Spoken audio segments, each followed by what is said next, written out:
All right. Welcome back to Michelle and Mickey's Performance Podcast. Michelle, I think the last we spoke, you were going to start your new coaching, high school swim coaching situation and job. How is it going? It's going. It, I'll just start off by saying it's way more fun, way more intriguing, way more interesting, way more motivating. I think for me, and I hate to speak for them, but I think I can tell by the way that they respond to like what we're doing there that it is a really positive situation for everybody. But it is interesting how much more I like it than I thought I would.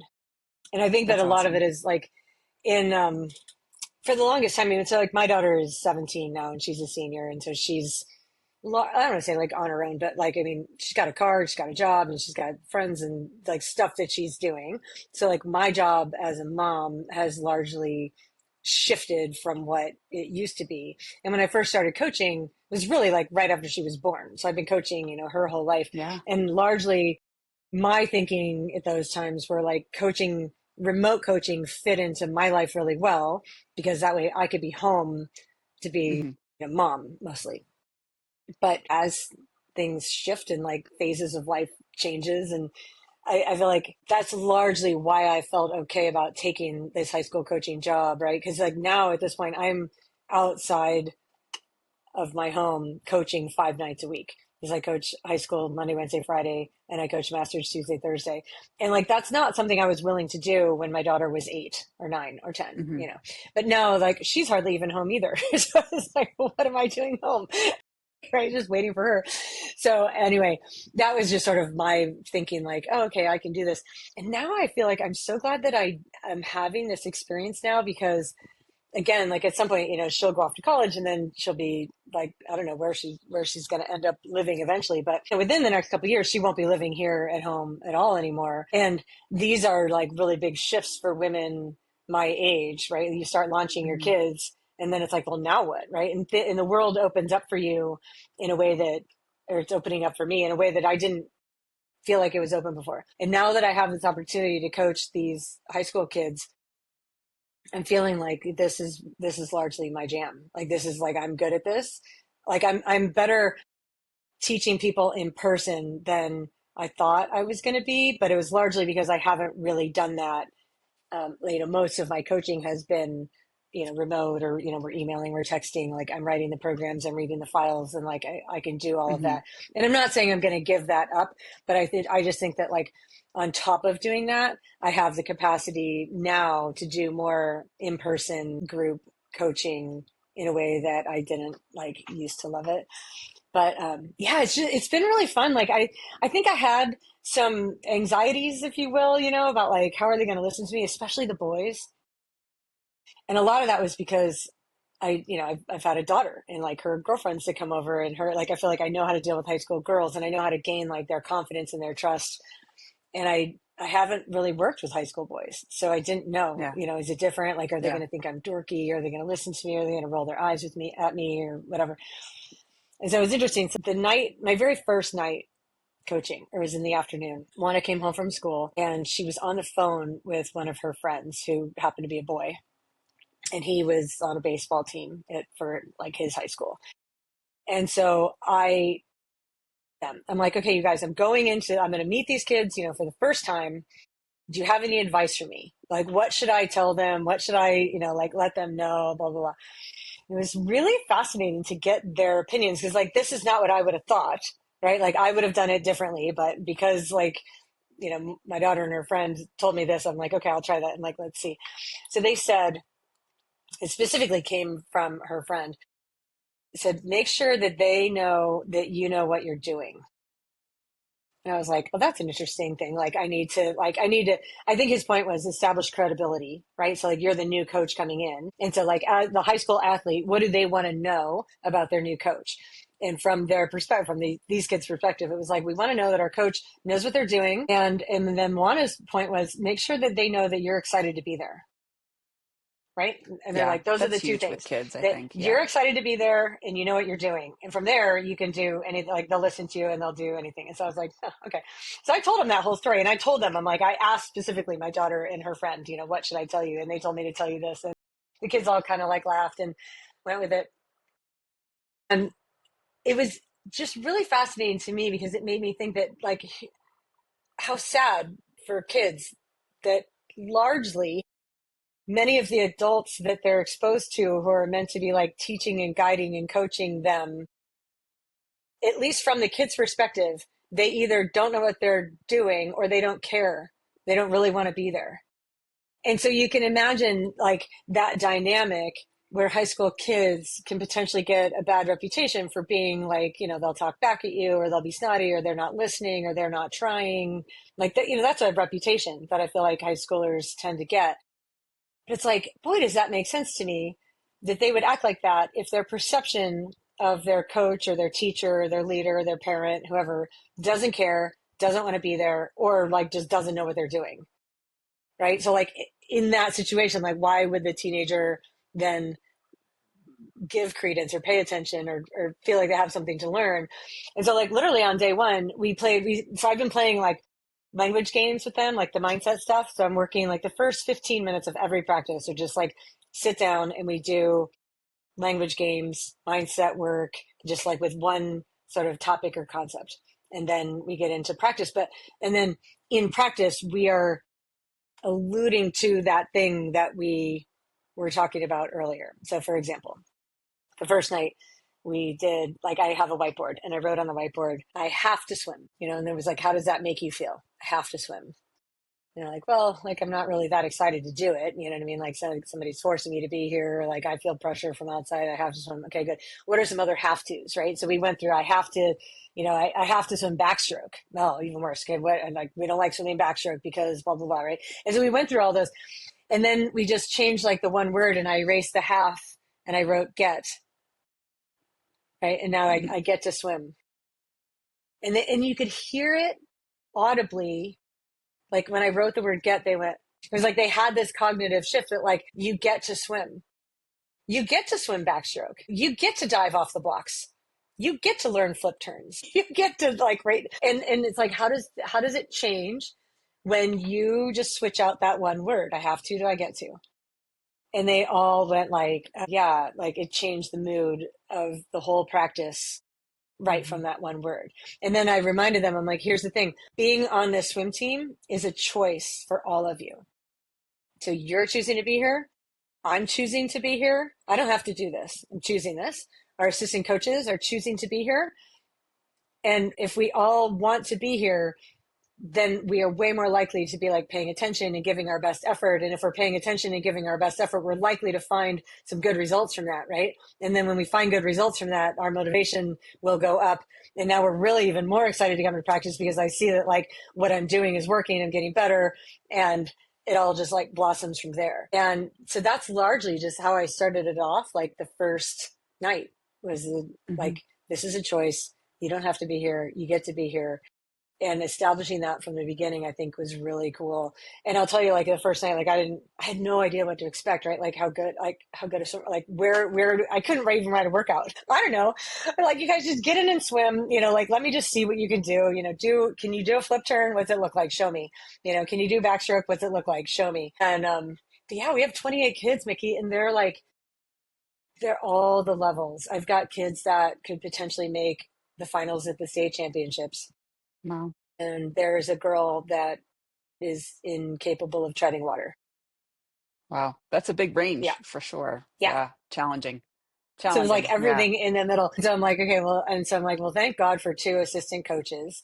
And like, and let me just say Yeah. this point too, because I guess that, so I'm new to this whole program, but the two assistant coaches they have kids that have been on the team, and both of them have kids, like their kids are seniors. So they've been like with the team for 3 years. And so again, if you're talking about like, well, like anxiety and intimidation and all this, and it's like, well, I know about coaching. It's like, I don't know about coaching in this particular scenario. I don't know how this team has functioned in the past. And I don't know how this team, right.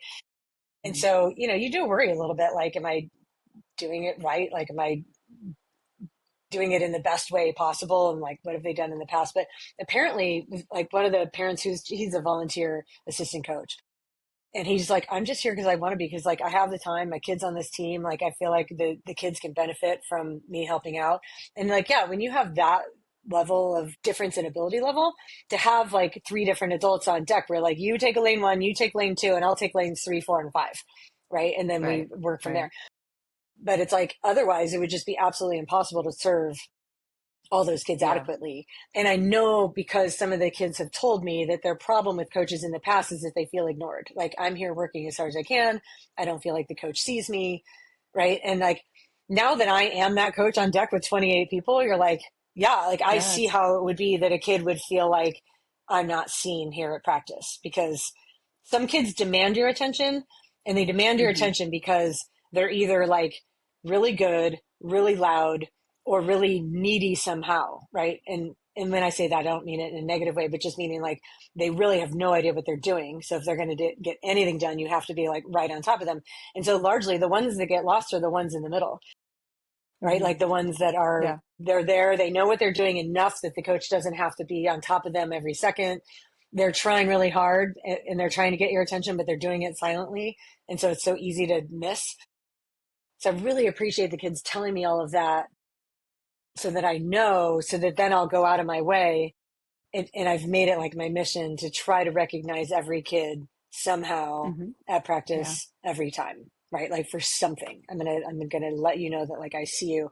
But one of the assistant coaches, he, at the end of practice on Friday, I went up to him and I just told him, I'm like, you are a godsend. Like, thank you so much for being here. Like, because he doesn't, I mean, he's not getting paid at Hmm. all. He's been there Yeah. every single time, and what he's doing is incredible. And he was like, well, thank you for recognizing that. He goes, in the past, the coaches, he goes, when I asked them, how can I help? They didn't even want me on deck, like at time Mm. when we're practicing, right? They're like, Yeah. well, you can come to the meets and you can time, or like, you can bring snacks to the meets, or you can, like the things that like we quote unquote let parents do.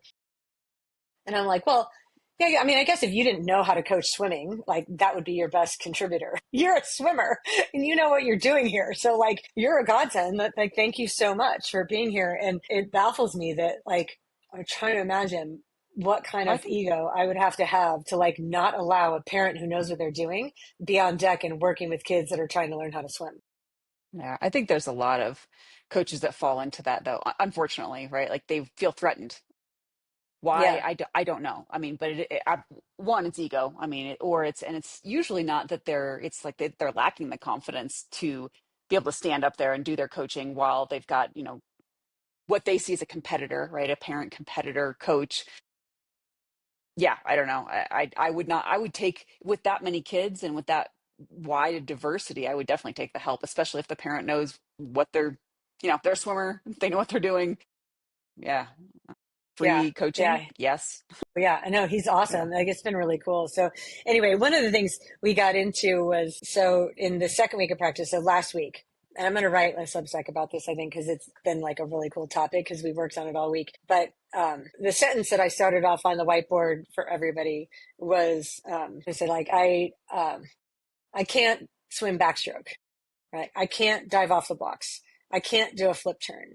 I can't blah blah blah, pick the thing, right? And but it was all swimming related, and I told them, I'm like, these sentences that I'm giving you are all swimming related because we are on the swim team and we're using swimming to learn about how to improve ourselves in life, right? So like, I'm using swimming examples here, but be aware that you can use this for like any part of your life at all, right? And so anyway, it was, I had each kid like read one of the sentences, and how does it feel when you say or even think that, right? I can't swim backstroke, right? Like I can't swim butterfly, I can't dive off the blocks. And they all, were just admitted like that actually feels like. It feels limiting. It feels like I'm not good enough. It feels like I probably won't even learn how to do that. Like, that's a mindset that whenever you say you can't do something, you're really largely closing your brain down to even trying, right? Because like you just don't believe that you can do it, and you'll largely be shut down. And I pointed that out as a judgment statement. So you're judging yourself right now, right? That you say I can't do that, and it's a judgment statement. And so then I just went and added one word to each sentence, and I wrote the word yet at the end of each one. And again, all the kids are like, yeah, how does it change when the sentence is, I can't dive off the blocks yet. And they're like, oh, yeah, right. It opens up the possibility that I could learn how to do that, right? Like I might learn how Hmm. to do it. Good. Yeah. So what happens is that becomes a curiosity statement then, right? So we went from judging ourselves for not being able to do something to a different mindset of curiosity. Like, I wonder if I could do that. What would it take to do that? Right? If I learned how to do that, if I tried to do that, if I dove off the side first, and if then I jumped off the block, and then I watched my friends dive off the block, and the coach told me what to do, like then might I be able to do it? Like maybe that's a curiosity thing. And so I told him, I'm like, we're going to go into this session, and it was largely like a technique based session. We were working on like the breaking down freestyle and backstroke like as strokes and like learning how to do them. And so I'm like, I'm going to ask you in this practice to approach this with a degree of curiosity. So when I'm asking you to do something, if you can't do it yet, remind yourself that it's yet and get curious. Like what happens if you do this with your head, or what happens if you move your hand like that, or what happens if you relax your ankles? What happens if try to initiate that movement from your hips, or like whatever the thing was, right?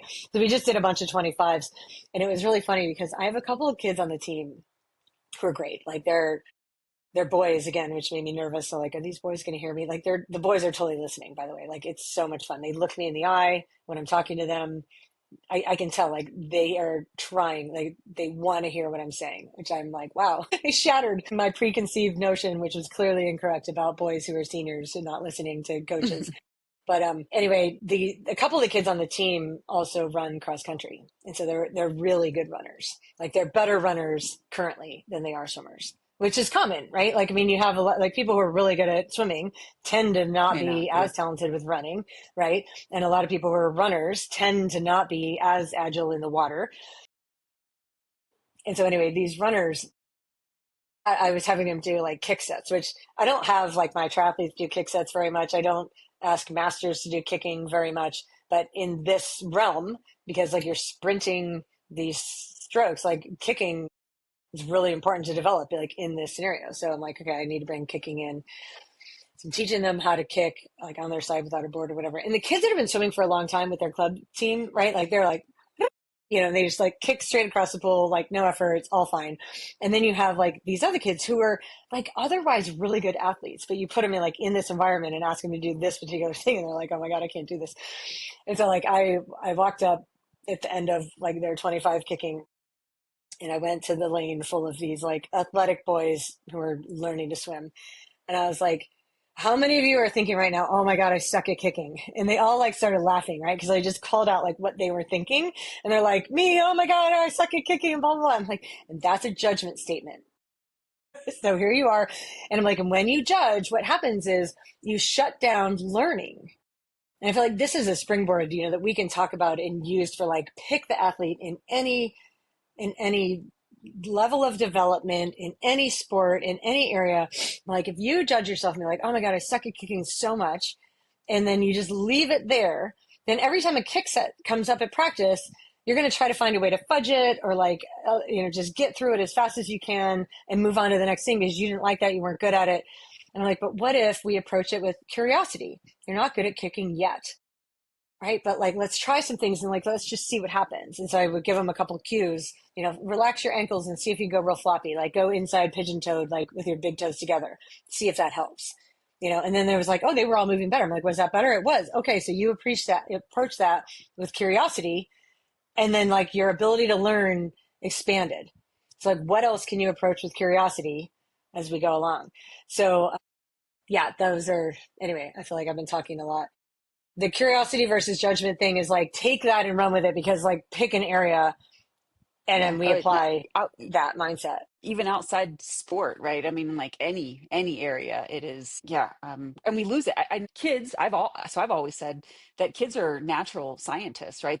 Kids are curious, and through culture, society, whatever, I don't know the reasons, but it's like driven out of a lot of people, and that's sad. I But think yeah, it's everyone's a judgment, honestly. scientist. So like Yeah, what happens is, because yeah. I've learned a lot about like curiosity and judgment, like and it's a lot because like I have to get all my ducks in a row as I teach all this stuff, right? So I'm like, when I come up with a concept that I want to teach them, then I will go research it more so that I understand it better.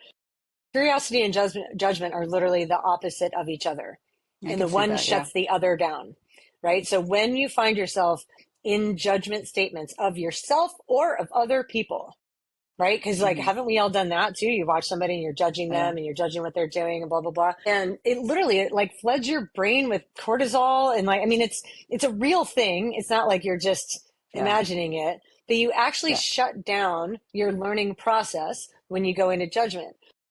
And so Well, kids it's would be because, yeah. naturally Hmm. curious because Hmm. they haven't really learned to judge each Yeah. other as much yet, right? Yeah. Like, or they're just sort of starting to. But if we can nip that in the bud, but with adults, like we've all we learn that like we're not good enough, or like in order to prove my worth I have to succeed at this level, or like those types of things. And when we're super judgmental internally like that, we are less likely to take a risk and get curious and try new things and approach with an open mind.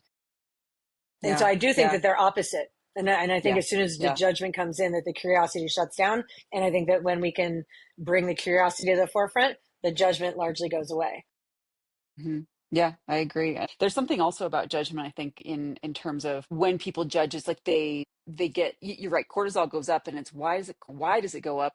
I think there's a component of ego, right? Like commitment, or like if you are judging, you're judging yourself, it's like, well, I'm because I care, I'm committed, and the judgment is like a it's almost used positively, right? Like if you're a super judgmental person, it means you're really on top of things and you're really, but and I guess I'm in like some areas of science, yes, you need judgment, right? Like you need to be able to critically assess, but critically assessing may be different than just an outright blanket judgment before you even have time to do the data analysis, right? So, yeah, I Yeah. think it comes off as like, well, I'm judging because I care, or I'm judging because I'm a smart person, or, it's like, well, no, actually, you're just I mean, maybe you are. If you're going through the steps of like what you need to do to judge with a rational mind instead of an emotional mind, right? Then But that's even but okay. that is But curiosity though, even right? So yeah, curiosity is absolutely. it's curiosity is largely like, what happens if I try it this way? And I'm just going to try with an open Right. mind, right? If I try to like move my head in a certain way, what happens? And if I'm body aware and I can pay attention to like, how does it change the way I'm moving? Then I can be like, well, Hmm. that was better. So I'll judge that as better. Perfect. And I'll Right. like Right. incorporate that like into my, but I think largely what the concepts that you were just getting at, and this is something I haven't touched on yet with the swim team, but it is on my list.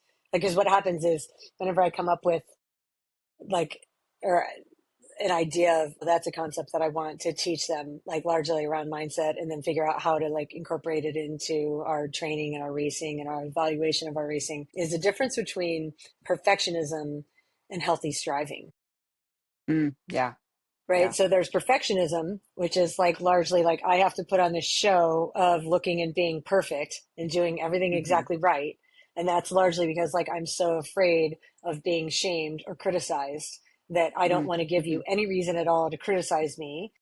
And like largely perfectionism, interestingly, comes from a place of like a deep seated lack, right? Like I don't feel like I'm good enough inside. And so I have to put on this air of performance of perfection that I can't make a Hmm. mistake because I don't want to be criticized.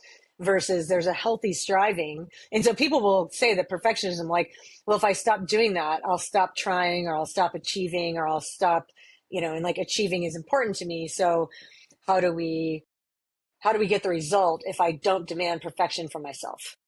Hmm. Right? Or if the Hmm. coach doesn't demand perfection from their swimmers, how do we get the result? And it's like, well, there's a difference between perfectionism and healthy striving.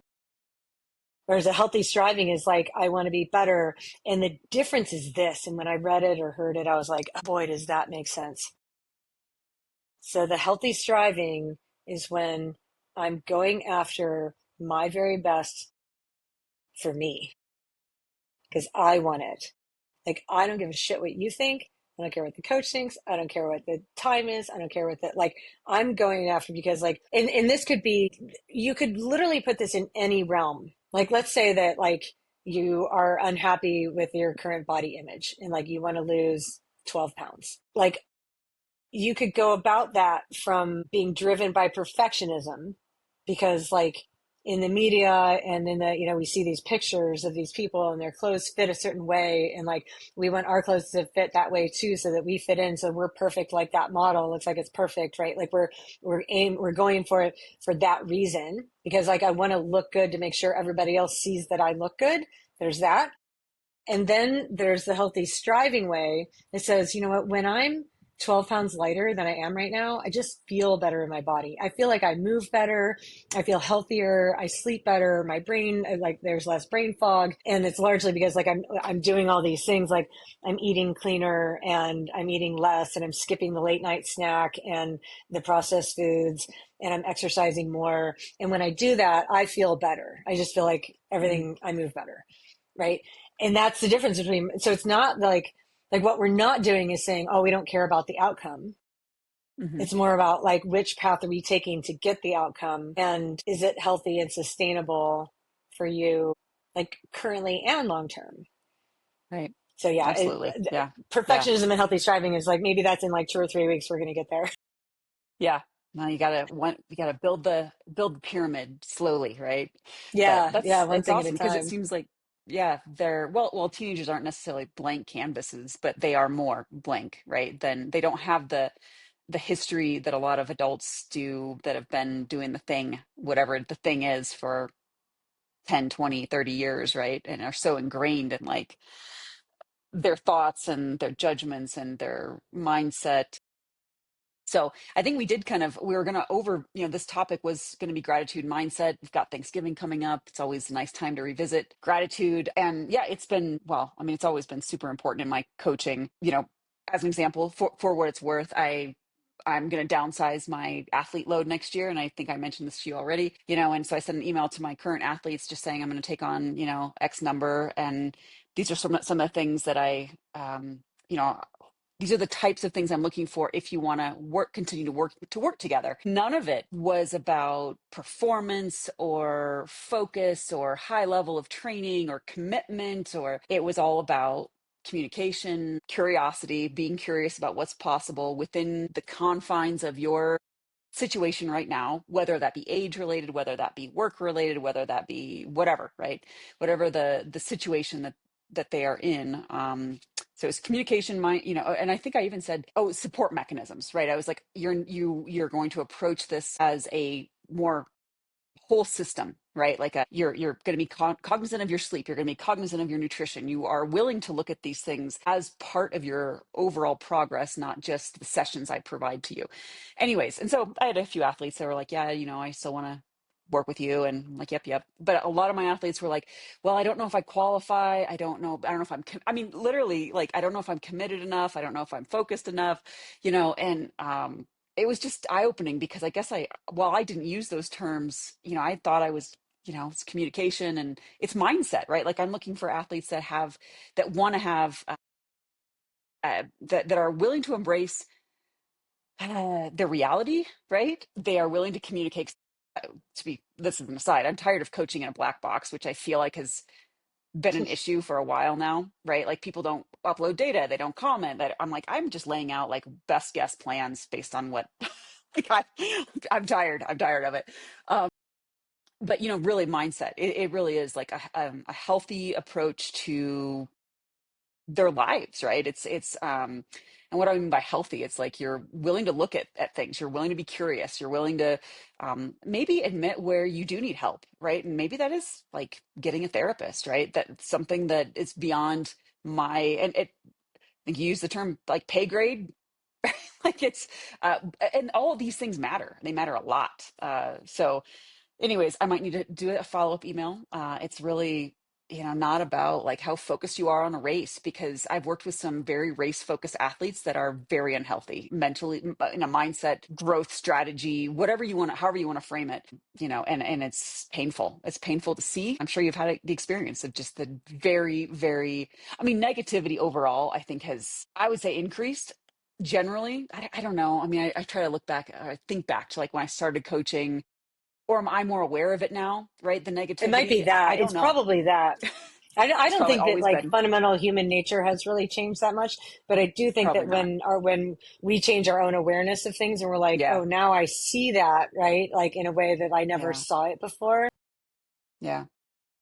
Yeah, I know that Yeah. one thing that I'm going to be working on a lot with the high school athletes that I feel like I've been trying to work on it with like the adults, but again, it's different because of the nature of the coaching relationship with like when it's remote and one on one, Hmm. like I can only then sort of react to what that one athlete is giving me, right? So when Hmm. with my one on one athletes, it's more like the athlete reports the thing and then am responding to that.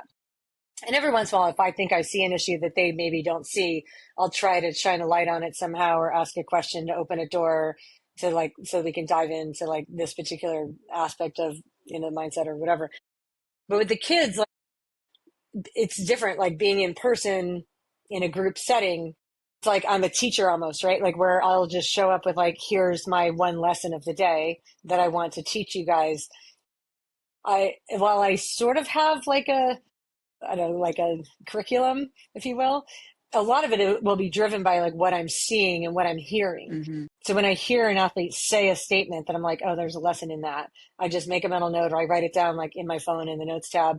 And then that might be the sentence that I start the next workout with. Like let's look at this sentence and think about like um, how is this changing the way that we approach the thing or not? And I really think that the judgment and curiosity is got to be like it's got to be like the biggest umbrella. Like it's an umbrella, it's a foundation, it's all the things. And I think it's what our adults are struggling with too, is like the comparison game, right? Like, so I'm going to judge myself because I mean, I've heard this from athletes, like they'll roll up on a group ride and then decide that they don't belong at the group ride because everybody has these like cute matching kits on and their kit doesn't match.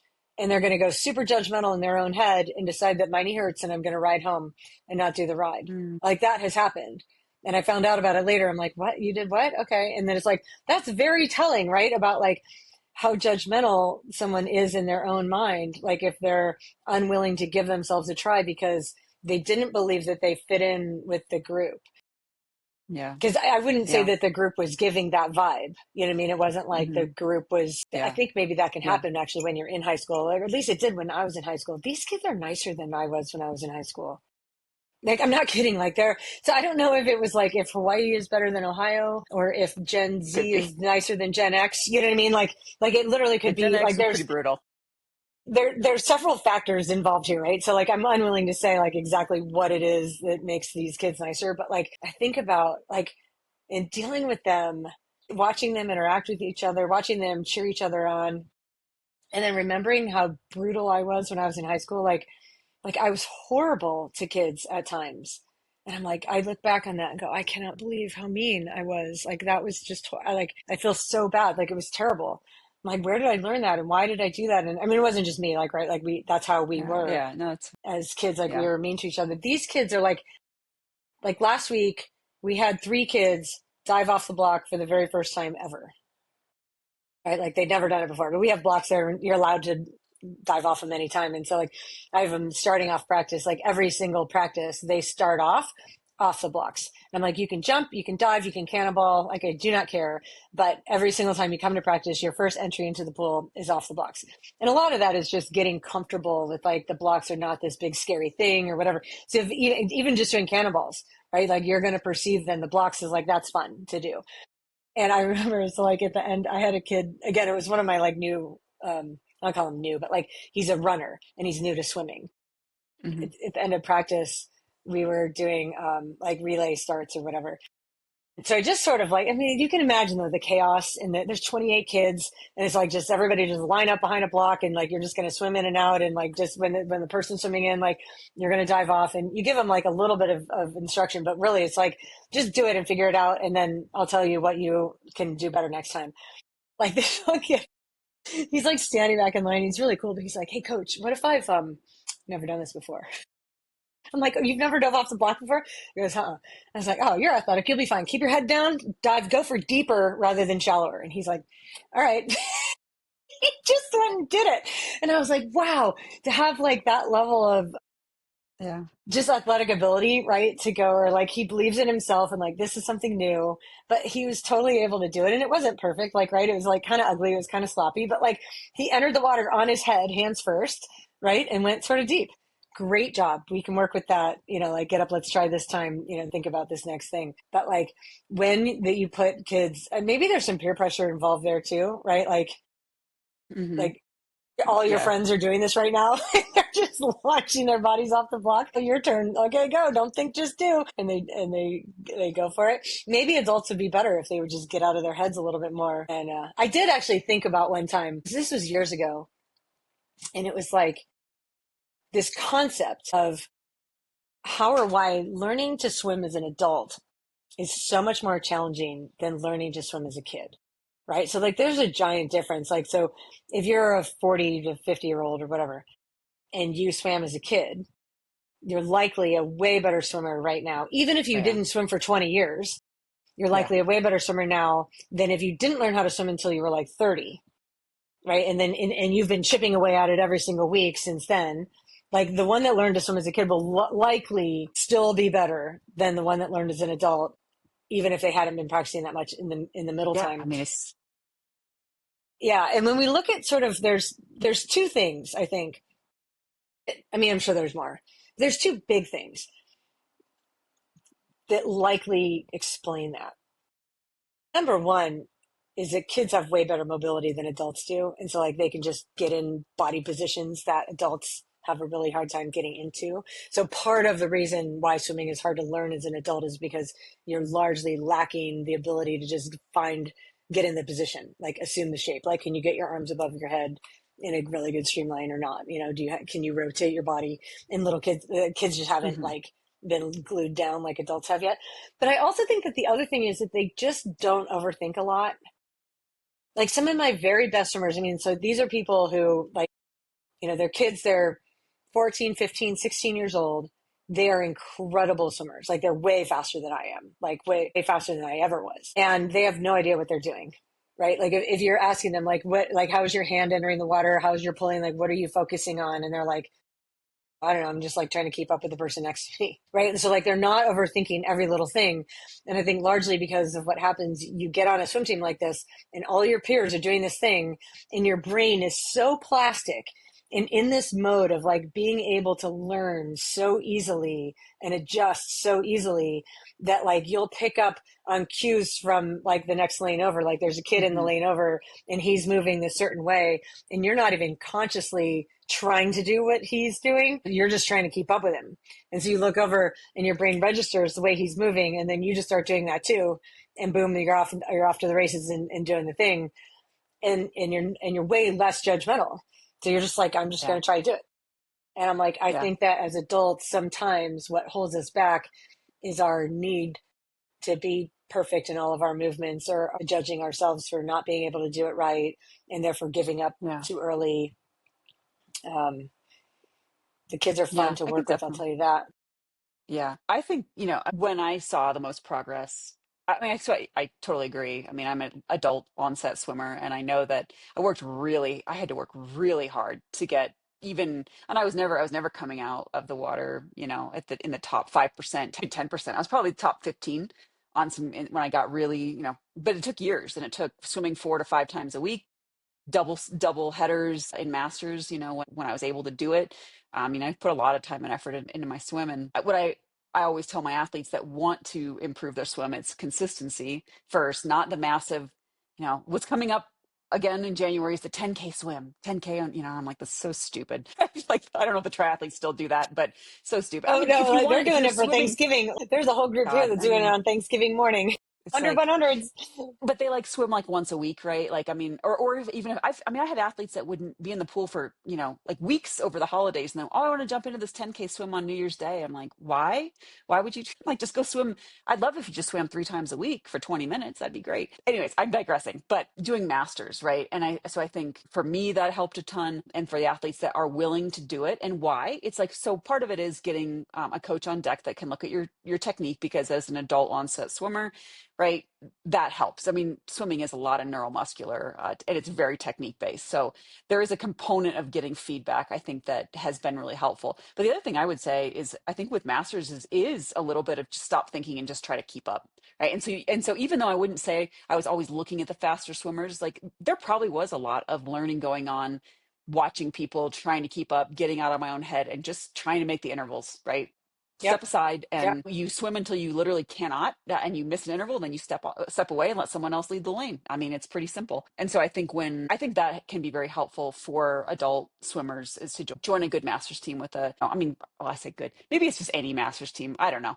I used to be judgmental about like make sure it's a good swim team. I don't know, but just get in the pool. Yeah. That's funny. I Yeah. used to be really judgmental about masters too. And now I would say my Yeah. thinking Just, around that has evolved a lot. That, like, you know what? I think that being around other people and with the group and just because you're so much more likely to do something that you're uncomfortable with yep. Yeah. than than you would be if you were swimming alone.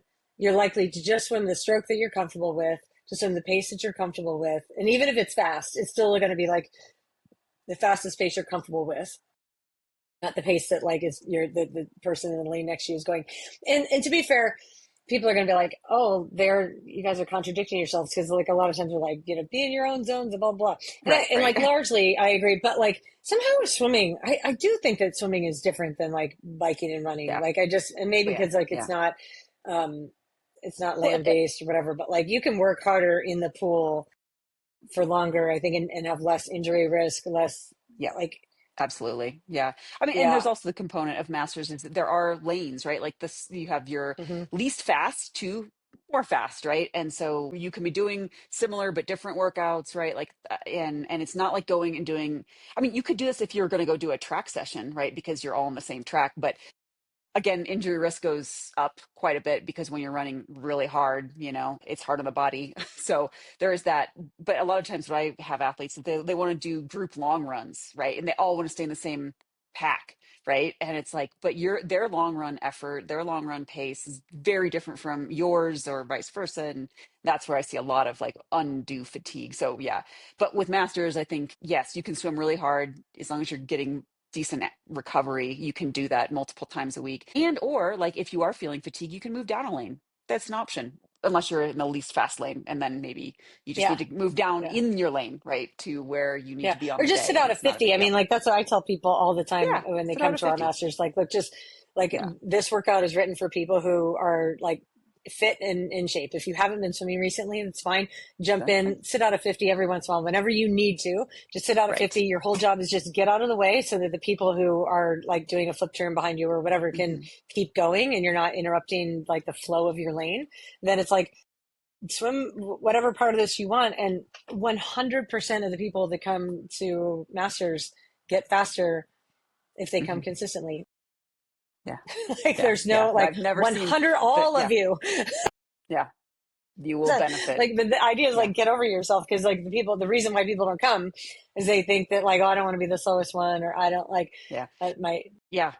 Yeah. And I mean, I was in the least fast lane. I mean, I swam most of the, BAM, the Boulder Aquatic Masters with Jane Scott was like, they were like, I mean, there were some pros that weren't even in the fastest lane, right? Like for pro triathletes that were not, because these were legit swimmers, right? They were very fast. And so, yeah, I mean, by the time I kind of was stepping away, I had moved up to the second least fast, right? And sometimes I'd lead because, well, I was really good on the clock, right? Like I would sit out, but I was pretty focused, right? Like straight and narrow. Like I wasn't there to screw around and sit at the wall and talk. And for some people, that was why they were at Masters, and that's totally fine. But Jane knew I would stick to the interval unless I was literally dying.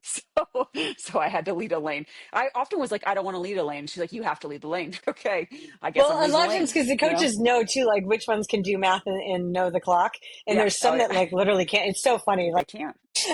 like, so if there's somebody leading the lane because they're the fastest, but they don't know how to work the clock as a 40-year-old, which happens, then it's like, as long as the send off is roomy enough that the second person can come in who knows how to read the clock, can tell the first person like when to go, then Yeah. it's fine. But a lot Yeah. of times it's like, if I know that the person leading the lane can't do the clock, I'll just give them like the simplest intervals. Like, look, it's off 140. So every time it's going to be like the top, the 40 or the 60. Like every time, like, that's when you're going to go. Is the next time it hits the top, the 40 or the 60? Because we have like an analog clock, like not a Yeah. digital one.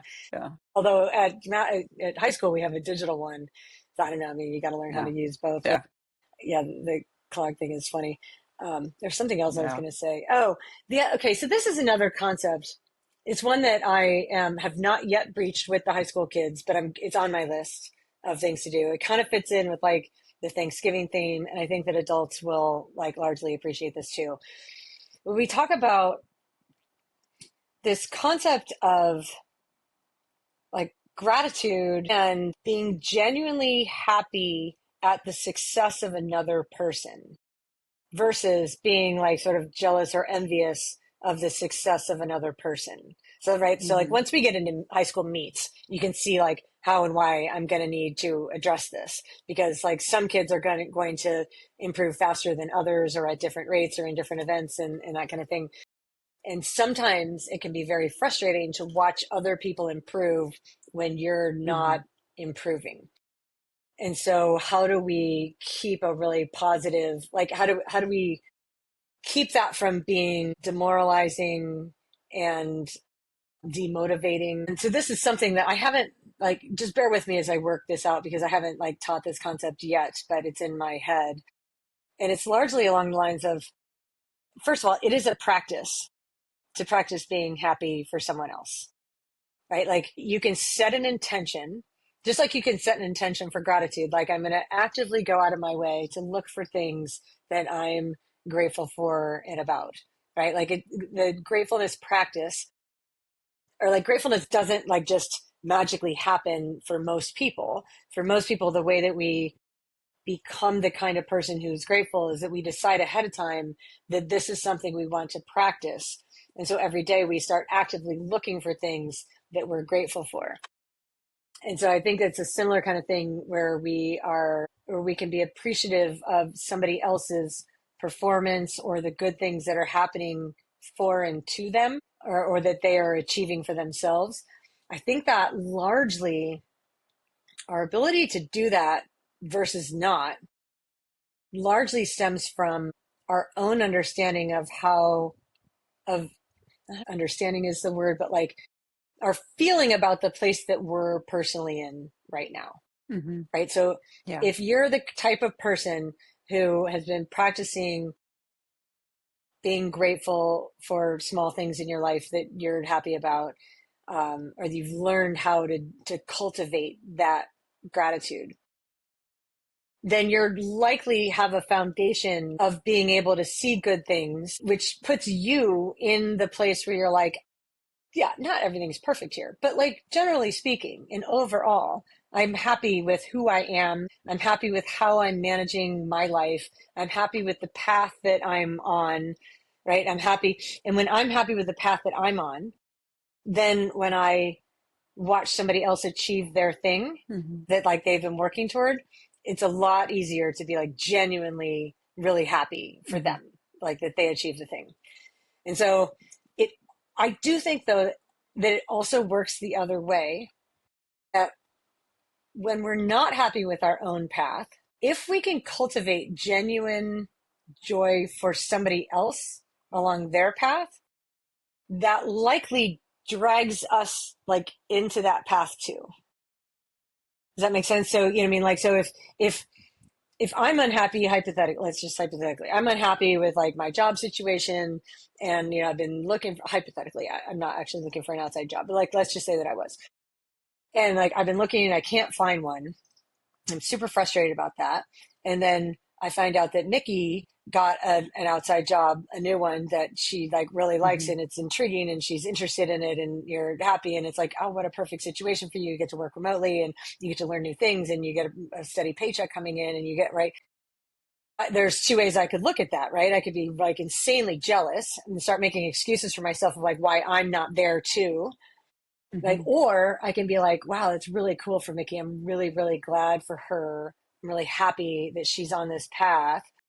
And then just the simple act of me cultivating that feeling inside, like brings me to a place where I'm more likely to have something fall in my lap too. Mm-hmm. Right. Or maybe I look and be like, what kind of things was Mikki doing in order to get that? Oh, she was networking with lots of people, right? She was talking to different people and asking about this and that. And finally, like one of the people she networked with was able to like come Mm-hmm. through for her and come up with an opportunity because she was doing that. Okay. What if I network as well? Right. And I'm going to go then and do these things. But if I spend all my time being negative and jealous and envious. And Yeah. I look at it, and I'll use my, like, my company tagline here is like, it's not luck, but like, if I just think like, well, Mikki just got lucky, like that's why she did it. And I don't actually look at the process of like what actually went into you like achieving the thing that you achieved. And I just think it's lucky on your part. There's no growth opportunity there for me. But if I look at it and be like, what was the process that she took in order to get there? Because like, that's so cool that she did it. I can be inspired or I can be totally demotivated. And it depends Hmm. on like how I'm approaching looking at the way you did it. And I will tell you what, if I believe that it's luck, I'll just be demotivated. But if I believe that you earned that, then I'm like, oh, if she did it, then I can too. And I'll be Yeah. inspired No, by it's, that. And so that's yeah. my hope for the swim team, is to be like, as some of them start to really excel and achieve, with the goal being that like we're all cheering for each other wherever we are along our paths, with the idea that if they did it, can we look at the process of what did they do to achieve that? Oh, they came to practice every time. They ate a snack every time. They brought a bottle with like electrolyte fluids every time. And like they had a good attitude and they were curious every time. They worked on their streamlines off every wall. You know what I mean? Like those things, you're like, oh, they did all those things and then they achieved the goal. That like that can just be inspiring. I don't know. There's something along those lines that I'm going to, in the next couple of weeks, be addressing, with my kids as well. But I do think it's a thing. I didn't used to always be happy for other people when they achieved success, Hmm. but it was part of a gratitude practice that allowed me to feel it in a way that I hadn't before. And now it's so stupid. I'm going to give you the dumbest story. Now, like, I will watch, and you'll laugh, and I don't even care because I can be vulnerable. Like, I'll watch The Voice. It's my favorite like TV show. It's really the only one I watch. I And don't The even know Voice, what like, is the voice. okay, so it's a reality competition show on NBC Okay. where Like a these singing, like talented this. the singers, Okay. the talented singers Okay. come out, but it's different than American Idol or the other ones in that like they're not being judged as much as they're being like there's four coaches on deck and the coaches pick and choose which singers they want to work with and they compile their team and they say like, okay, you guys, like, here's my team of five singers and there's four coaches and they each have their singers and Got then they it. work with them behind the scenes, rearranging the song, helping them with the notes, helping them with their confidence, open up your chest. Like, so the coach then is actually helping the singer improve their craft. And then the Got coach it. becomes Okay. very invested, right? Like in how the singer does, Got because it. Okay. the coach was participating. And to me, very different than American Idol, which is either like you're good or you're not Yeah. good, and we're going to judge you on how you're good Right. or you're not good. I'm like, I hate that shit. But like when you get a coach that's like, hey, why don't you try this? What happens if you take it like down a half a step? I don't even know what that means, but they know what it means. Yeah. And when they do that, they're like, did you see how much better that was? Like, that was great. And so they're helping others Hmm. do better. And so, like, I watched this whole process, and then you can watch these singers just get better, like, week to week. Right. And so they show up again and they're like, oh my God, like she came out of the woodwork. Like when she changed her posture and she gained confidence and she came out and just belted that note and it was incredible what she did. I will cry. Like I'll just cry tears of joy. Aw. Like I'll try to imagine, but it's a practice. Like I'm doing this, like I'm doing it as a mental practice for myself, practicing being genuinely happy for other people's success. And like, so here are these people, well, they'll say like, it's been my dream to be on the show. I've been watching the show since I was 10, that I'm 17 now and I made it on the show and I'm with this famous coach and I'm just so grateful to be here. And then you watch the work that they put in. And then when they get to perform and do their thing, like I'll imagine being so joyful for their success. And I feel Hmm. it like so deeply that I cry. And that's a new thing. Like I didn't used to be able to do that, but I've like cultivated that on Yeah. purpose. And the cool thing That's is good. the Yeah. way that it like spills over into your own life is that when you can start being genuinely happy for other people, you can start to recognize your own success too. Like here's some things Hmm. that I'm doing well. And while here's another concept I'm going to teach at some point to these kids is the difference between arrogance and quiet confidence. Hmm. Like, and where's the difference there, right? Because like some people would be like, oh, you're, especially with girls, if you're overconfident and then you come across as being arrogant, and like some people don't like that, you should be more humble. But like if you're gonna perform in any sports arena, like on a big stage, like confidence is a massive component to that. So if you're trying to develop this confidence, how do you do it in a way that's not arrogant?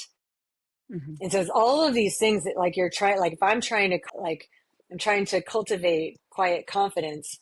And it's like, I need to be able to point out to myself the things that I'm doing that are good. Hmm. And when I can do that, but maybe if I can point out things that other people that are doing are good and feel genuinely happy for them, then it's like, oh, I can do that too. And you can do it in a Hmm. way that isn't arrogant, because arrogance is largely the same as like, what were we talking about before? Where it's actually like a lack of confidence, like you're projecting. It's like It is just, perfectionism. So yeah. perfectionism is like I'm projecting this image of myself because deep down I don't really believe. I think arrogance is the Hmm. same. I'm projecting this air of confidence because I don't really believe, but I need you to believe, so I'm going to pretend. Versus like the quiet confidence is like, I don't actually need to say anything to you about how fast I'm about to swim because I'm just going to do it. Because it's inside. Yeah. So I'm like, if Yeah. I can help those kids like cultivate that, like the quiet confidence of knowing that like this is what I'm gonna do and I can't wait to do it. That's cool. Yeah. Anyway, that was a little Yeah.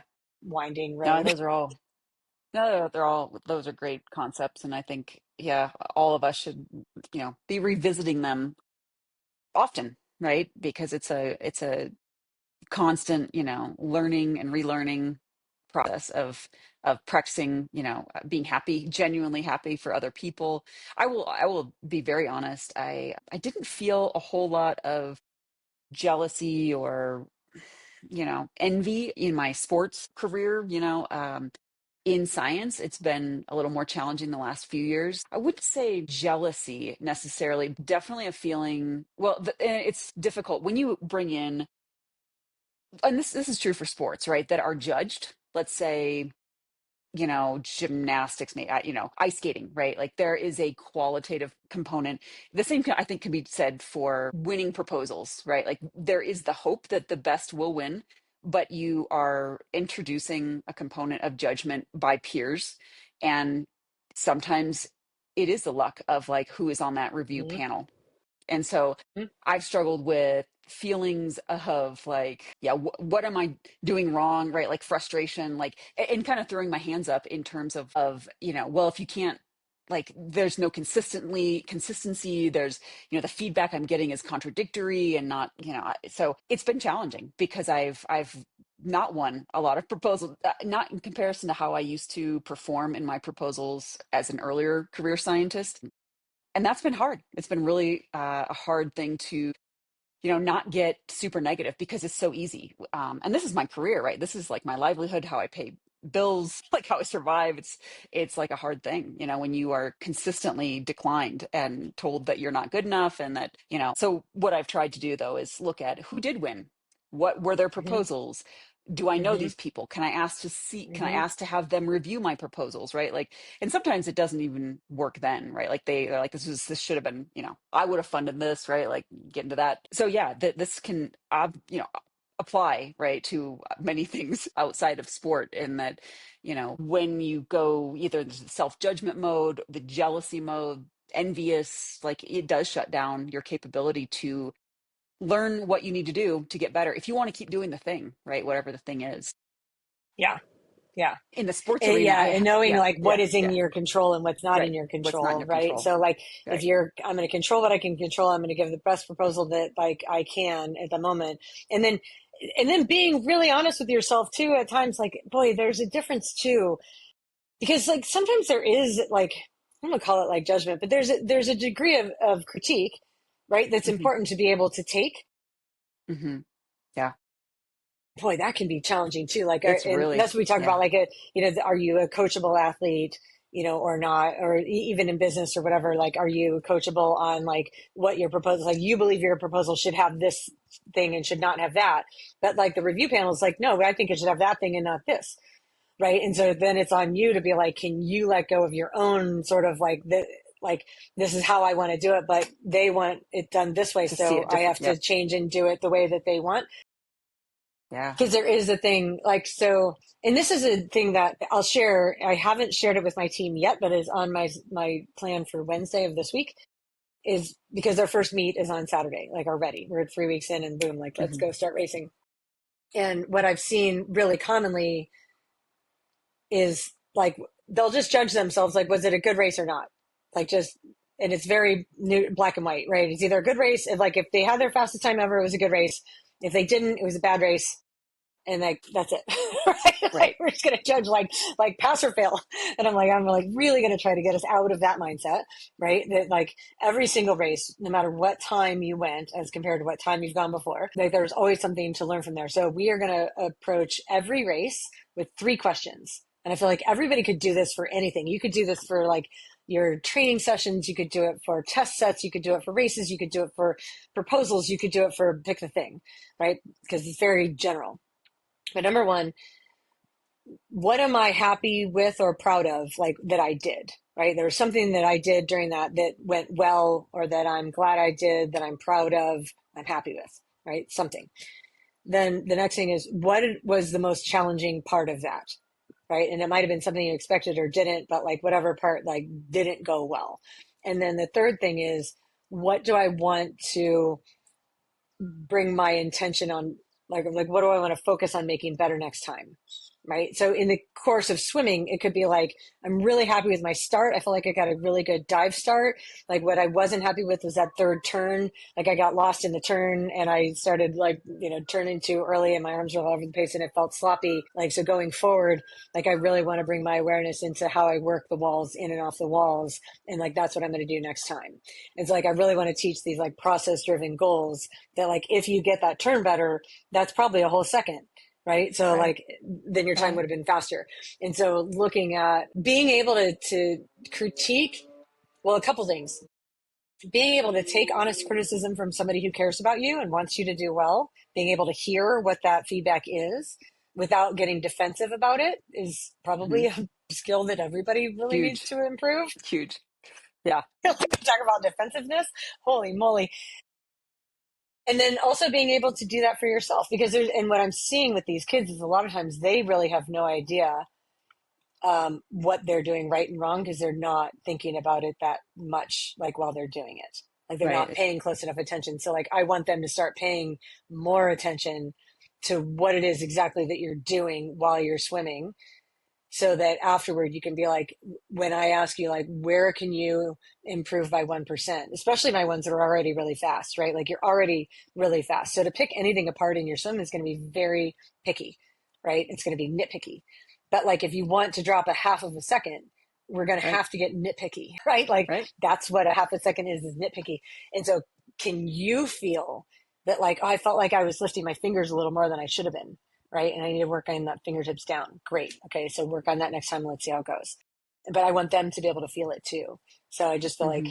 yeah, Yeah. focusing on the process, being able to receive critique without getting defensive. You see how much I only have 3 months to teach all this, Mikki. Like, you see why I'm going to have to like You're, find I another team know. to coach. Like after this, like, Yeah. There you go. Oh, that's like, awesome. like, Yeah. how am I going to teach all this in 3 months? Anyway, Well, but you'll be back next year. It is, I know you have new, people leaving, people coming in. So yeah, that is the challenge with high school coaching is like a lot of this will maybe be a little bit repetitive for some people, but then you need to teach it again for the yeah.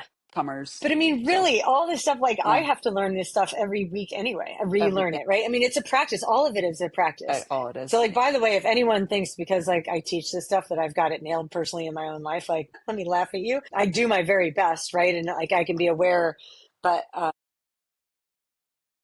mean, It's every day I'm bringing this to my awareness and trying and finding different arenas. Like even that story about watching The Voice, like I've mhm. learned that if I can cultivate that feeling of like, it's like I'm almost cultivating a feeling of their gratitude, like the way that Mm, those singers feel gratitude for the opportunity that they've been giving and for the coaching that they have there and their opportunity to do this thing.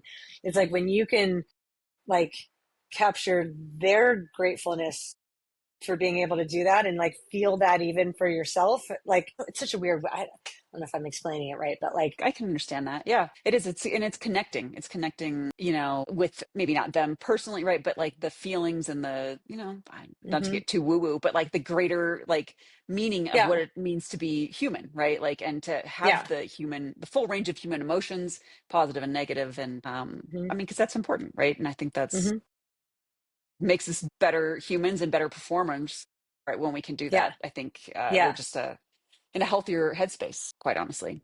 So yeah. That's probably what it is What? like Yeah. being able to be happy for somebody else puts you in an elevated space too. So then you're more likely to go like perform your best as well because you've gotten out of that like sort of negative spiral of judgment of like what Right. I'm not doing right, right? If I want to look Right. for what I'm not doing right, that's really easy to find. Yeah. But, Yeah, because it's so easy. I think when there is someone that lives in that negativity and the constant judgment, I also think there's a propensity, not always, but to give up more easily. yeah, I don't yeah. know. But because when they're in the post race result, post race breakdown is almost all negative, and they're just not fit enough, not fast enough to whatever, right? I mean, name it.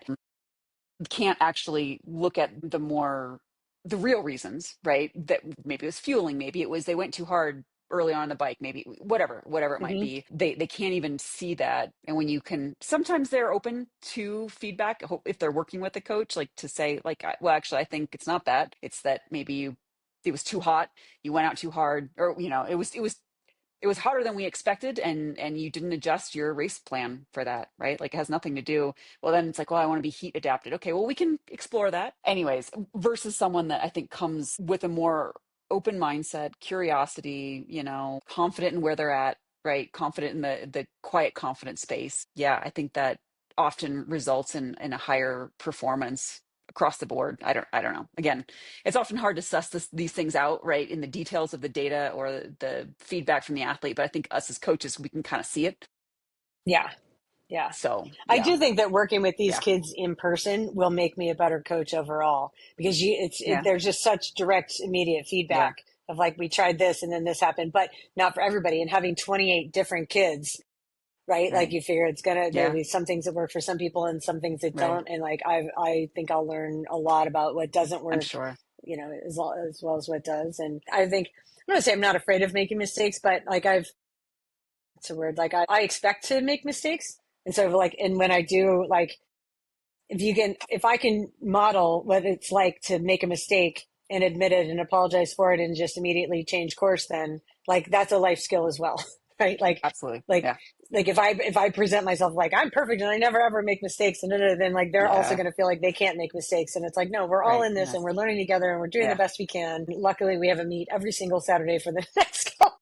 There you So go. like, Well, we know what you're as I rip doing my hair out, you have every lots of Saturday. practices, lots of opportunities to Uh, practices. Anyway, well, yeah. Mikki, I am grateful for you. I'm grateful for the I conversations that we have. Yeah. Thank you for being my friend and talking through this stuff with me. I And I agree. hope you have an I awesome was going to say we Thanksgiving. great mind. Yeah, great minds think alike. Because I was literally going to end on the same note. I was like, "What am I grateful for?" I'm grateful for you, podcasting, to all these awesome conversations. So yeah, I hope that you and yours have an awesome Thanksgiving. And yeah, thanks for a great conversation again. Yeah, we'll see you in a couple weeks. All right, bye, Michelle. All right, bye.